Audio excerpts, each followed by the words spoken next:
on a tous des moments qui nous marquent plus que d'autres. Moi, c'était le mardi midi. Le mardi midi du confinement.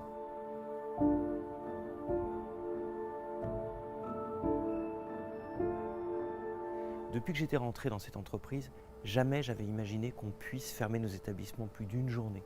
C'est un peu comme dans l'industrie, les structures sont tellement lourdes qu'ils fonctionnent en permanence. Il y a toujours du monde, il y a toujours du passage. Et quand on a une fermeture, elle est temporaire. C'est presque seulement quelques heures. Et là, il a fallu qu'on se prépare et qu'on annonce à toutes nos équipes qu'on allait fermer, mais pour une durée indéterminée. Le premier sentiment que j'ai eu, c'est celui d'un silence de plomb. En fait, dans les concessions, nous, on est habitués à ce qu'il y ait du bruit, du mouvement. On a des collaborateurs, on a des clients. Moi, je vis là-dedans depuis 15 ans.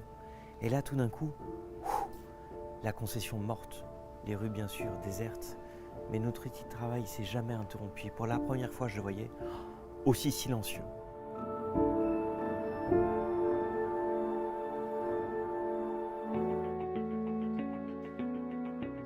L'argent ne justifie pas tout. Le business ne justifie pas tout.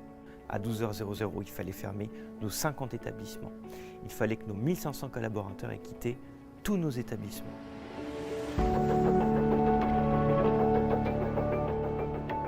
On a quelques jours, quelques heures. Il faut absolument qu'on protège nos clients.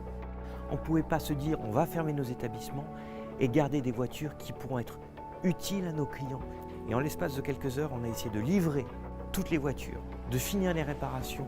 Le mot d'ordre était on sort toutes les voitures des concessions, toutes, et on se dépêche parce que nos clients peuvent en avoir besoin. J'ai pas eu le temps d'être angoissé, j'ai même pas pensé à mes gamins. Je pensais à ma boîte, et quand je pensais à ma boîte, je pensais à mes collaborateurs. C'est qu'est-ce qu'il faut faire, quelles sont les décisions, quelles sont les organisations à mettre en place, comment on prépare cette réouverture. En fait, j'ai jamais eu le temps d'angoisser. Mais est-ce qu'on avait le droit d'être angoissé pendant le Covid? Est-ce qu'on avait le droit de penser à nous-mêmes?